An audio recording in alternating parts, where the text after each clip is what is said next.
Right. So if you have a Bible nearby, go ahead and grab it now. You can also look up one online. And either way, we will be having the text we'll be looking at today up on the screen. So you'll be able to follow along. And I'll get that screen share going in just a moment so that we can get started. Right. So after God has rescued Israel out of slavery in Egypt, he brings them to a land he promised them. He brings them to Canaan. They settle there for a while and they are ruled by what we call judges. Now, we explored this on a previous week here at the house where we looked at the story of the Ebenezer stone in 2 Samuel. And some of you may remember that in that same study, we explored how the Israelites worshiped the gods of other nations which surrounded them, in essence, worshiping their enemies' gods. Well, after a while of having judges as their rulers, Israel decides that they want a king to rule over them. The first king they appoint is Saul, followed by a king God appoints a man named David. And from David begins a long line of kings, all from the tribe of Judah, the Israelite tribe, which was David's own tribe. After his reign, David dies, and his son Solomon takes the throne, and after his rule, he dies as well. And from there on begins this long timeline of turbulent years of kings reigning over Israel. Over the generations, as one king dies and his son takes the throne, the overall rule of kings seems to become worse and worse. The kings become increasingly violent, more and more suffering is caused because of it, and a good king becomes few and far between. In this context today, we will be looking at a story found in the book of 2 Kings and the book of 2 Chronicles. We enter the story just as the old king Hezekiah dies. The year at this point is 687 BC, and as always, his eldest son Manasseh takes the throne after him. Now, we as readers are coming fresh to this character, and we might think, I wonder what sort of king Manasseh is going to be. Well, the text tells us as we read in 2 Kings chapter 21, where it says, "He did evil in the eyes of the Lord, following the detestable practices of the nations the Lord had driven out before the Israelites." He rebuilt the high places his father Hezekiah had destroyed. He also erected altars to Baal and made an Asherah pole, as Ahab, king of Israel, had done. He bowed down to all the starry hosts and worshipped them. So we are told about this new king, Manasseh, and the text says he does evil in the eyes of the Lord. Now, it appears based on the text that Hezekiah, his father, had destroyed many of what we call high places in Israel, which refers to idol altars kept on high points or hills around the country on which people would sacrifice to idols. What Manasseh does is to rebuild them. He erects altars to the Canaanite god Baal, and also makes an Asherah pole, which was done to evoke the Canaanite goddess of fertility. And we also read that he bows down to all the starry hosts and worships them. So he worships stars as though they are gods. This to some Bible readers may sound pretty bad. And to modern readers, it can also be easy to misunderstand how big of a deal his actions were unless we dig a little bit deeper, a little bit more under the surface, and understand what these various practices actually involved. So, to understand what happens when Manasseh erects altars to Baal, he is reinstating child sacrifice. The Canaanites believed that Baal was the highest god. He was the god of life. And for things to go well with you, you could sacrifice to him, namely your infant child. So by Manasseh reinstating Baal worship, he is killing, in essence, thousands of innocent lives. Alas, the description of Manasseh doesn't end there. We turn to the text in verse 4 and carry on reading. He built altars in the temple of the Lord, on which the Lord had said, "In Jerusalem I will put my name." In the two courts of the temple of the Lord he built altars to all the starry hosts. So not only does Manasseh build altars to other gods and idols all over the country, he builds them inside the temple in Jerusalem. The temple where God was meant to be physically living, he builds these altars. And it says in verse 6, he sacrificed his own son in the fire, practiced divination, sought omens, and consulted mediums and spiritists. He did much evil in the eyes of the Lord, arousing his anger. So King Manasseh goes as far as to sacrifice one of his own children, thinking, if I sacrifice my child, things will go well for me. And just as a little side note here, as modern readers, I think we can find such practices seem very barbaric and also very far removed from our present society. But the truth is that the lie that if you sacrifice your child or someone who is within your care or vulnerable, that things will somehow go well with you or that you will be more successful. That lie continues to circulate as a spirit of the age that doesn't really disappear just because Baal worship has. But so to carry on, verse 7. He took the carved Asherah pole he had made and put it in the temple, of which the Lord had said to David and to his son Solomon, "In this temple and in Jerusalem, which I have chosen out of all the tribes of Israel, I will put my name forever." So God had earlier said this, but he also tries to speak directly to Manasseh and to the people. And we read this in 2 Chronicles 33. The Lord spoke to Manasseh and his people, but they paid no attention. And here in 2 Kings 21 as well, we read, but the people did not listen. Manasseh led them astray so that they did more evil than the nations the Lord had destroyed before the Israelites. So Manasseh leads the people to being worse than those considered to be God's enemies. Verse 16. Moreover, Manasseh also shed so much innocent blood that he filled Jerusalem from end to end, besides the sin that he had caused Judah to commit, so that they did evil in the eyes of the Lord. Manasseh ruled Israel for 55 years. Now, this is a dark time, and here we have a description of the state of Israel, where it says in verse 9, Manasseh led the people to become more evil than the nations which surrounded them, not equally bad, worse. After 55 long years of this, we read in verse 18,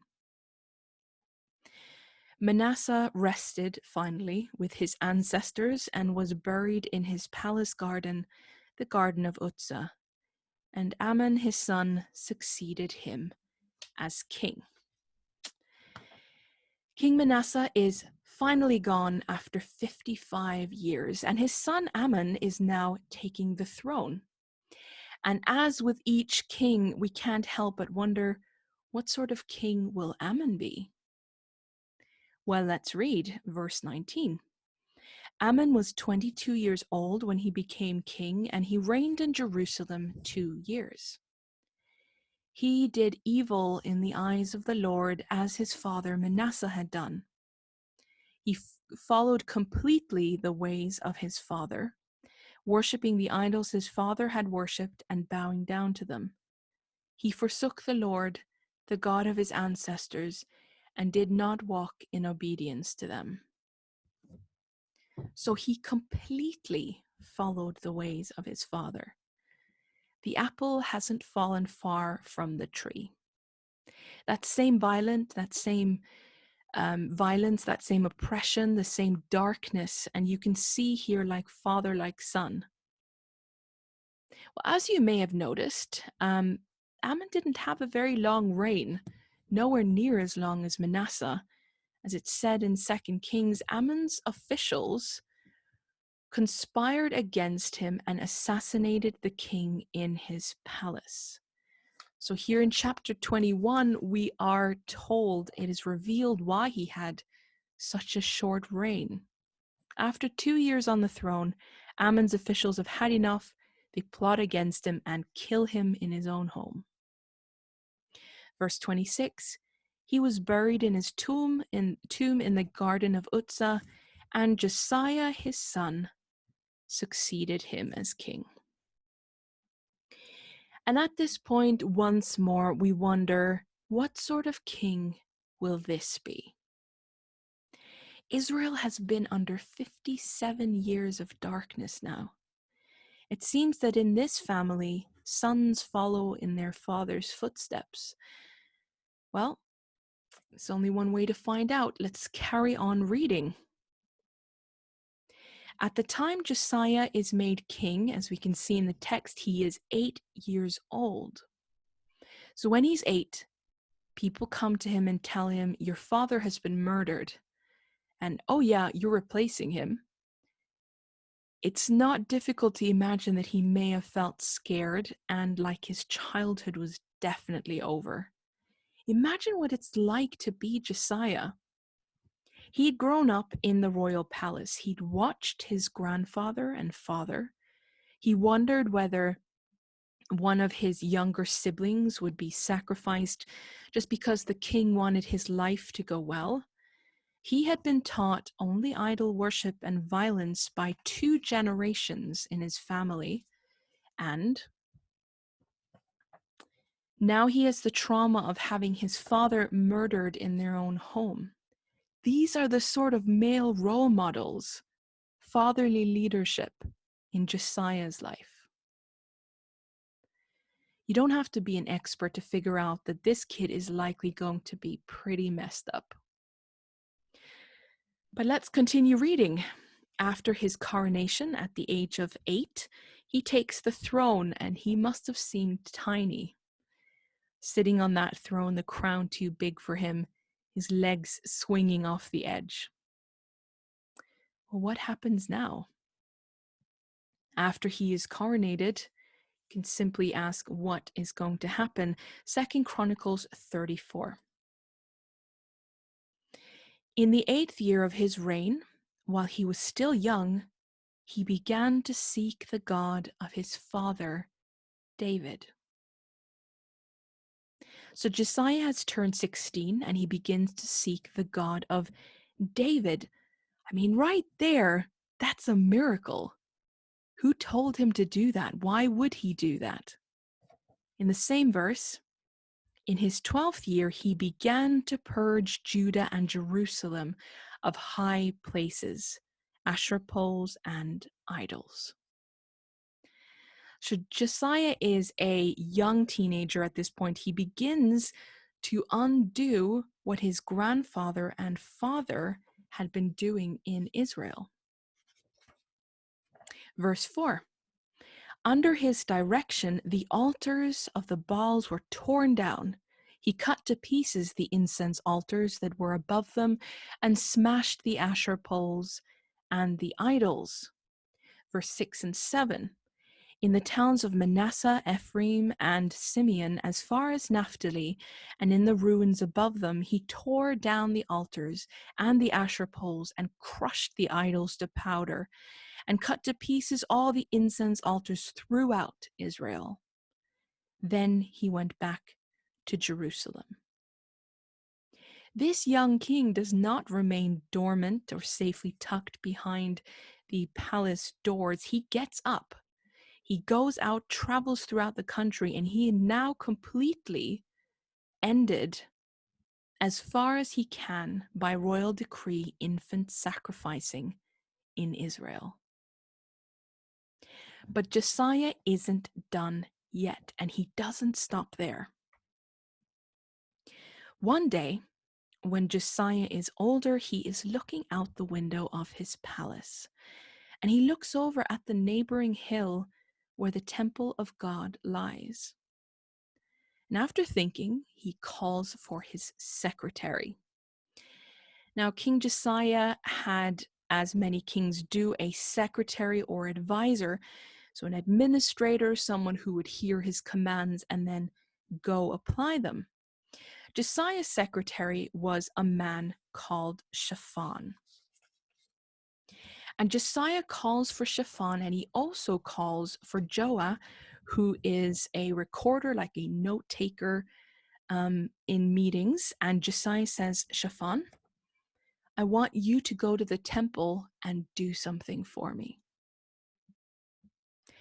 So, from the days of Manasseh, if you remember, Manasseh placed in the temples idols and altars to other gods. Now, when he did this, obviously the sin offerings and the prayers to God would have probably have ceased. This meant that for all those years, the priests in the temple, those that we call the Levites or the Levitical priests, are without a job, seemingly. But Manasseh ordered them to conduct a new job. He made them gatekeepers and money collectors, which simply means the Levite priests who used to pray to God and help people who have sinned to reunite with God now stood at the opening of the temple with a box in their hand, and they were collecting money from any people who wanted to enter the temple to pray or to sacrifice. They are basically overglorified offering collectors. The money which was collected was then brought and given to Manasseh. So King Manasseh was in essence charging people for trying to access God or the gods. He was personally making profit off them and lining his pockets with his earnings. And in the meantime, during those dark years, what happens is that the temple isn't taken care of. The walls are beginning to crumble. Some stones are missing. The sanctuary is collecting dust. It's a complete mess in there. The whole structure is beginning to fall apart. And the house of God, the place where he's meant to live, is in shambles. But there's a young king in Jerusalem who that day decides to change things. So as we said, King Josiah sends for Shaphan and he says, Shaphan, I want you to go to the temple for me and talk to Hilkiah, the high priest. Now, Hilkiah must have been both confused and maybe worried when he saw the king's secretary walk through the temple doors. Because as you know, Hilkiah and the other priests haven't really been working as Levitical priests for years. And he wonders, what's this new king up to now? And this is what Josiah had told Shaphan to do. They went to Hilkiah the high priest and gave him the money that had been brought into the temple of God, which the Levites, who were the gatekeepers, had collected from the people of Manasseh, Ephraim, and the entire remnant of Israel, and from all the people of Judah and Benjamin, and the inhabitants of Jerusalem. So King Josiah is taking all the money his grandfather and his father had taken from the people, and he sends every single coin back to Hilkiah, the high priest. And the money comes with a message from the king. use this to repair the temple. Not only does Josiah command that God's temple be repaired, but he says, we're not going to do this through slavery or through forced labor, as it says in verse 10. Then they entrusted it, that is the money, to the men appointed to supervise the work on the Lord's temple. These men paid the workers who repaired and restored the temple. They also gave money to the carpenters and builders to purchase dressed stone and timber for joists and beams for the buildings that the kings of Judah had allowed to fall into ruin. The workers labored faithfully. And verse 12, the Levites, all who were skilled in playing musical instruments, had charge of the laborers and supervised all the workers from job to job. Some of the Levites were secretaries, scribes, and gatekeepers. So things are really beginning to happen in Jerusalem. Josiah orders the temple to be repaired, and every worker is to be paid for his job. And he allows not himself, but the Levite priests themselves to oversee the project. The priests knew what God had commanded the temple should look like, and Josiah is delegating. He's letting them take the point on this one. Good leadership move. And again, almost engaging them in returning to their more Levitical duties and care of the temple. And it seems that everyone involved feels treated fairly and with respect because, as it says, the workers worked faithfully. And in 2 Kings 22, Josiah also says of those working, but they don't have to account for the money entrusted to them because they are honest in their dealings. Again, another good leadership move. Josiah even says, look, I'm not going to micromanage you. We don't have to monitor how you're using the money. I'm trusting these people to do a good job. So, as we said, Shaphan speaks to Hilkiah, and Hilkiah says, yes, I think we also have some more money in the back we've collected from people here in the temple. Let me just go and get it for you. So Hilkiah rummages through the dusty, messy temple storage area, if we can call it that. Where did I put that money again? And then we read in verses 14 to 15. While they were bringing out the money that had been taken into the temple of the Lord, Hilkiah the priest found the book of the law of the Lord that had been given through Moses. Hilkiah said to Shaphan the secretary, I have found the book of the law in the temple of the Lord. He gave it to Shaphan. Hold on. Okay, so Hilkiah the priest goes to look for money and his eye catches sight of something, some clay jars. He opens the first jar and his eyes grow big. He has found the book of the law. First of all, when you read the book of the law phrase, we are literally referring to the 5 first books of the Bible. The Jews called this collection the book of the law, sometimes the book of the covenant. Secondly, how much in a state of ruins did not only the temple have to be, but the faith of the Israelites have to be for the book of the law to be lost?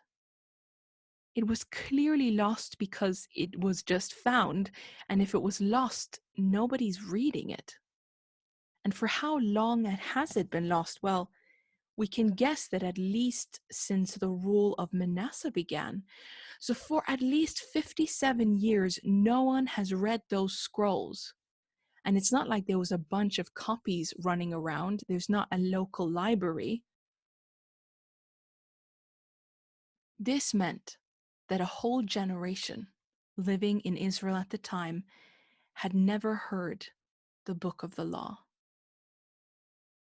And as Hilkiah hands those precious scrolls to Shaphan, Shaphan's mouth must have dropped open. He doesn't lose a single moment. He stops what he's doing and he walks hurriedly from the temple all the way back to the palace, where he comes before the king. Let's see what happens.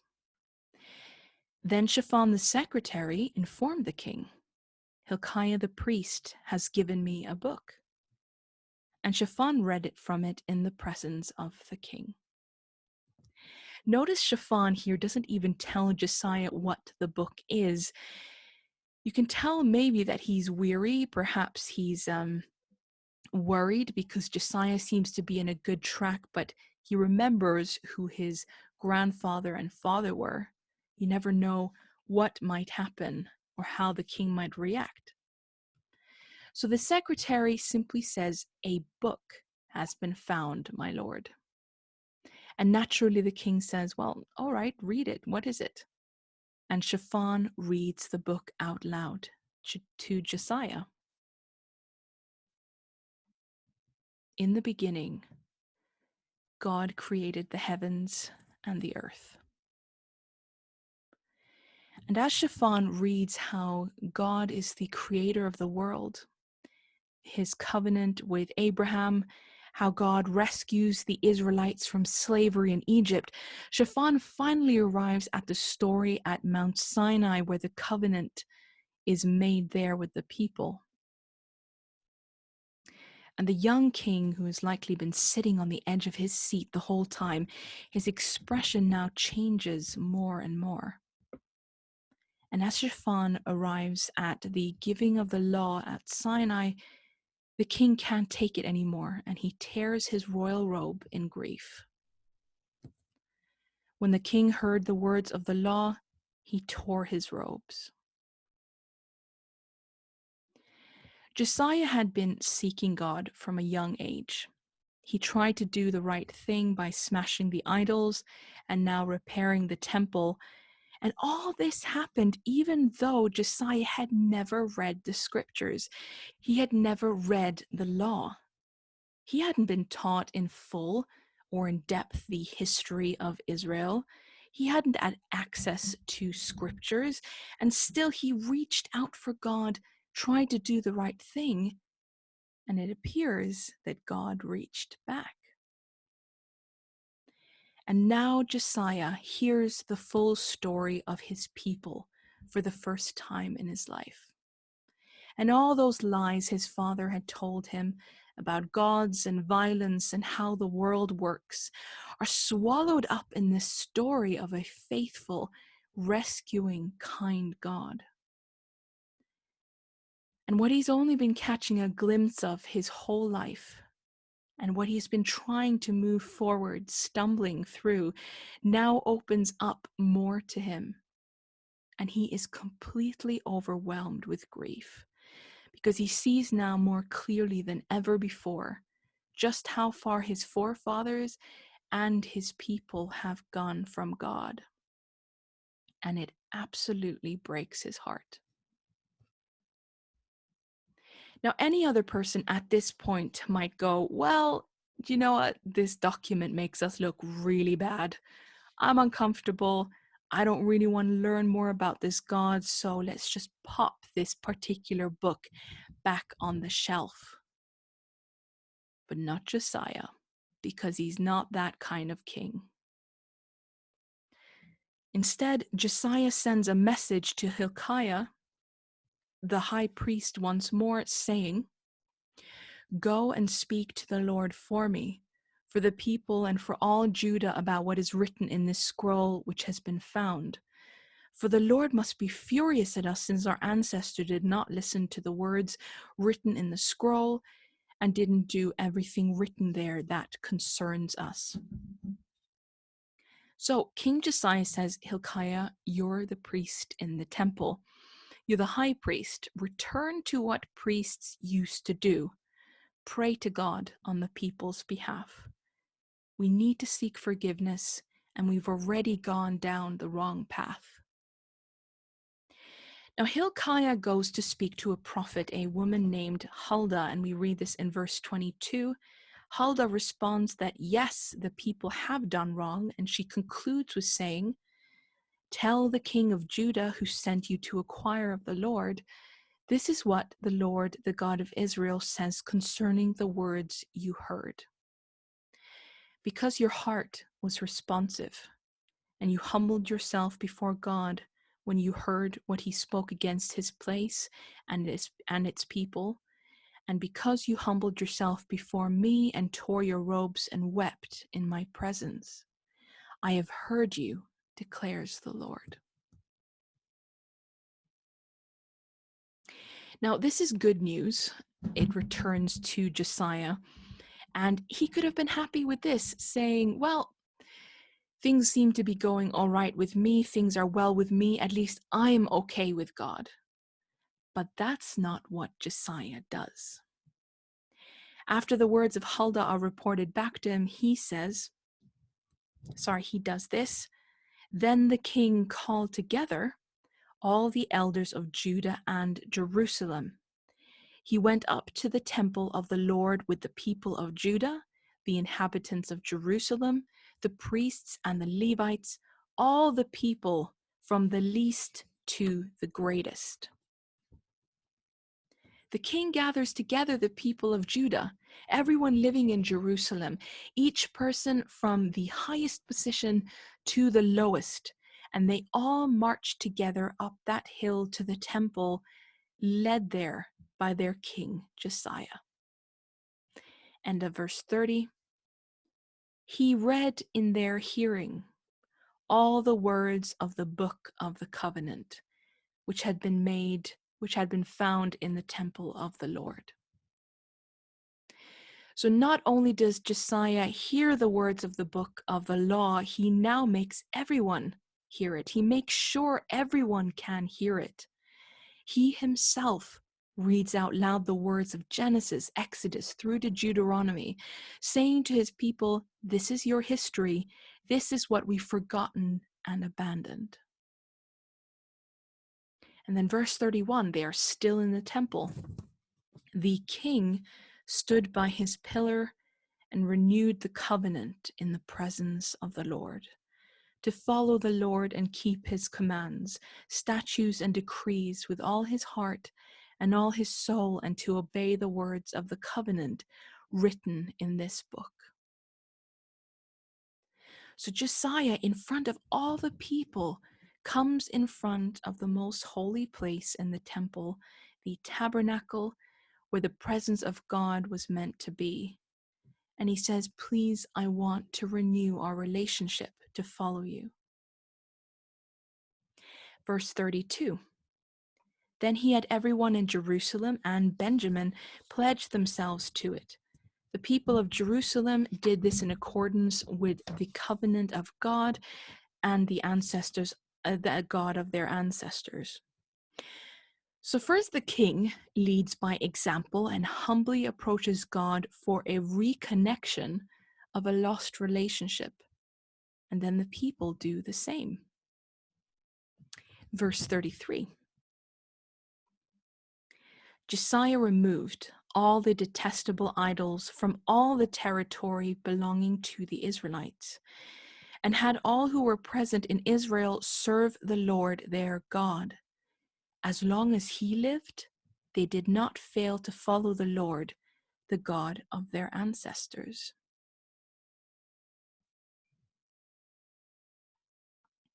But Josiah isn't done there.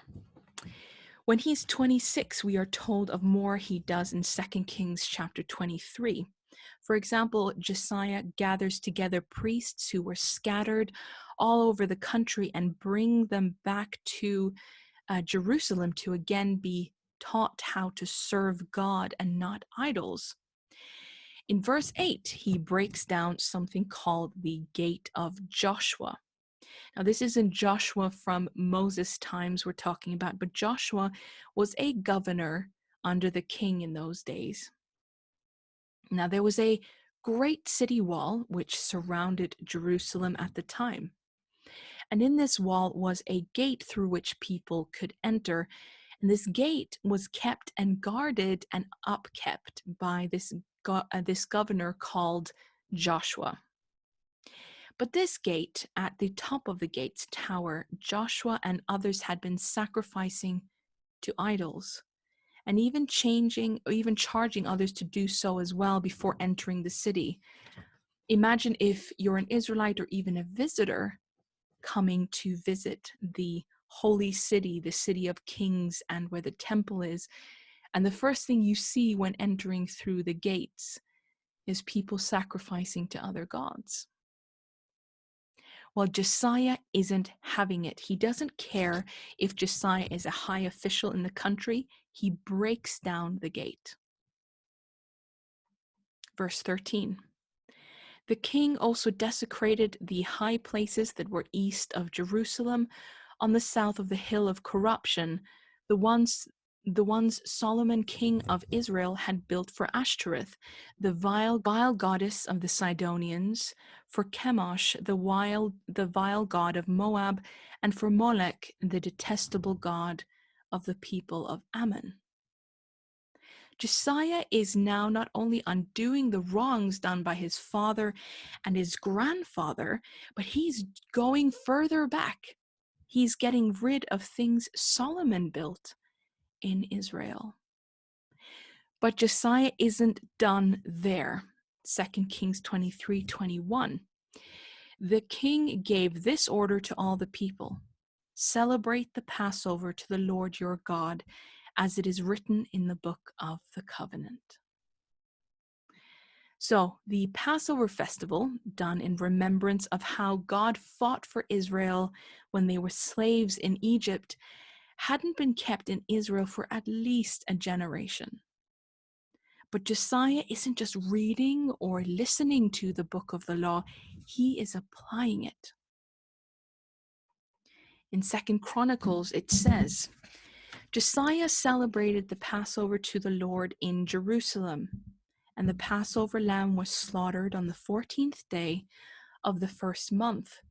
He appointed the priests to their duties and encouraged them in the service of the Lord's temple.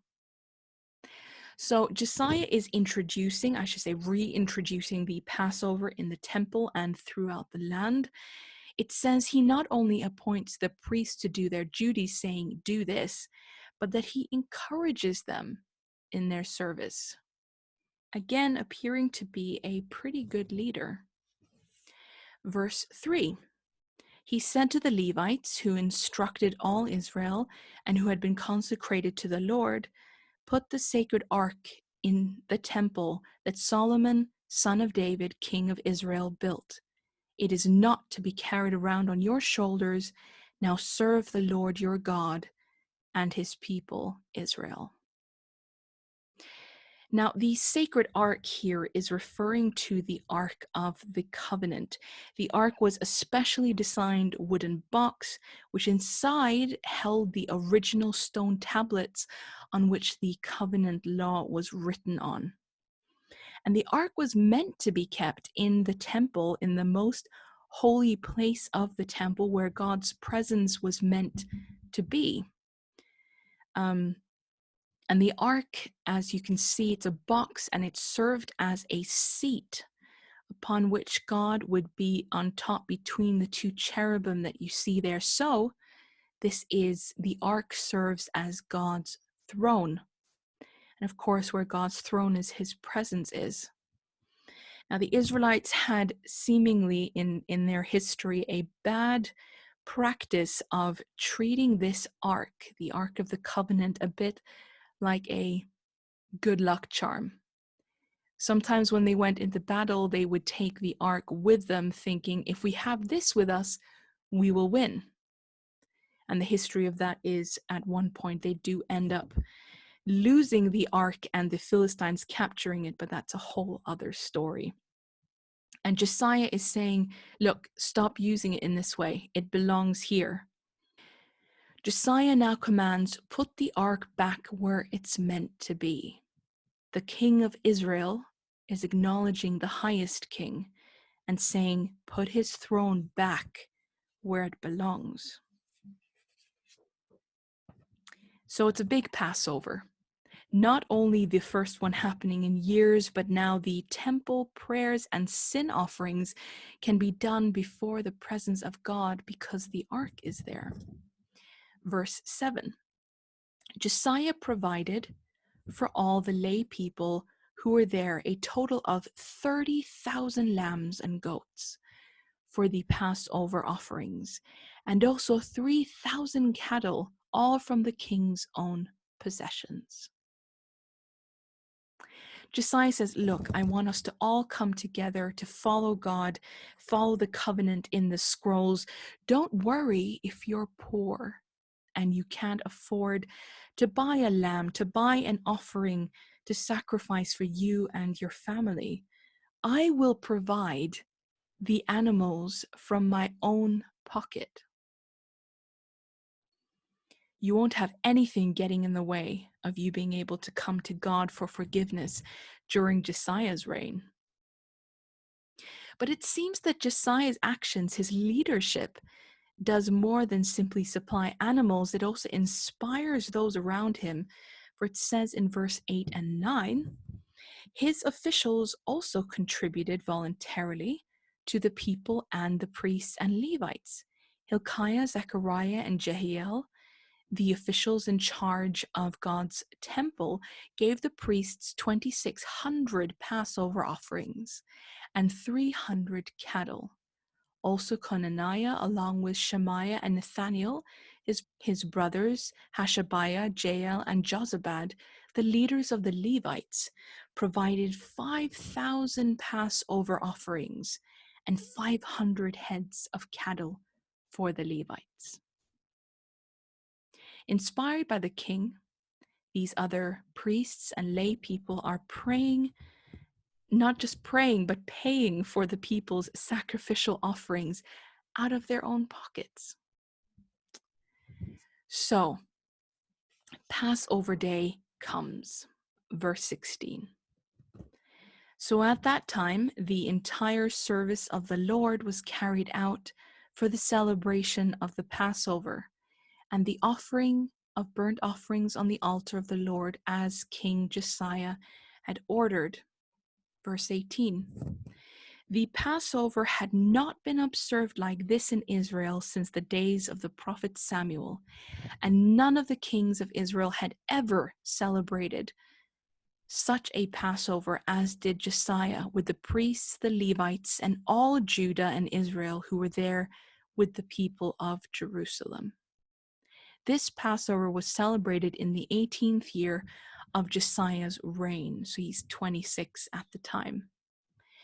And this is all confirmed as well in 2 Kings, where it sort of echoes, neither in the days of the judges who led Israel, nor in the days of the kings of Israel and the kings of Judah had any such Passover been observed.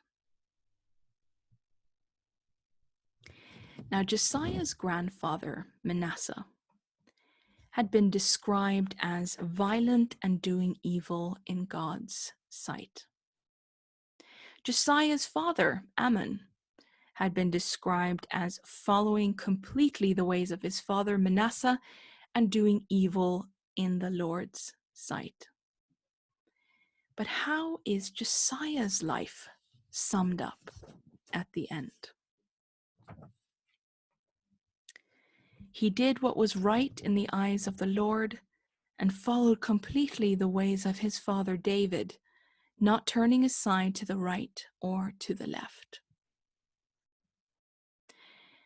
You barely need a basic understanding of psychology to know that one rotten person can poison a whole family. And in Josiah's family, the one he grew up in, it was as rotten as it gets. Josiah didn't get to choose who his father was. He didn't get to pick his grandfather. He didn't get to choose what family he was born into. But he did choose who he wanted to be. Against all odds, against what he'd been taught, against the pattern of his family, against his own people, he goes against the current And keep in mind, his father was murdered by his own officials, so Josiah may have feared retribution if he did something unpopular, and yet he goes ahead. Josiah walked away from what he'd come from. He simply said, "No, I'm not living like that." Like Josiah, we don't get to decide what family we're born into, nor the generational baggage and evil which we are loaded with. We don't get to choose our parents, our grandparents, our guardians, our home life, and we don't get to choose our upbringing. But this story right here is so powerful because it tells us as readers that no matter what situation you are born into, no matter what others have done before you don't have to be anyone's repeat. You can be the apple that falls far from the tree. Now, some have said, look, I need to show respect to my parents, whatever they're like, and even the Bible says, honor your father and mother. Now, I'm agreeing with this. But sometimes the best way to honor your mother and father is to be nothing like them. Josiah, he took a step by beginning to seek God. He reached out to God before even the book of the law was found, before he even cracked open what we would call a Bible. He was on a journey throughout his life where he tried to always do the right thing. He spent so much time dismantling and tearing down the ugly structures which his relatives had raised around him. And some here today may feel as though they are in a similar situation.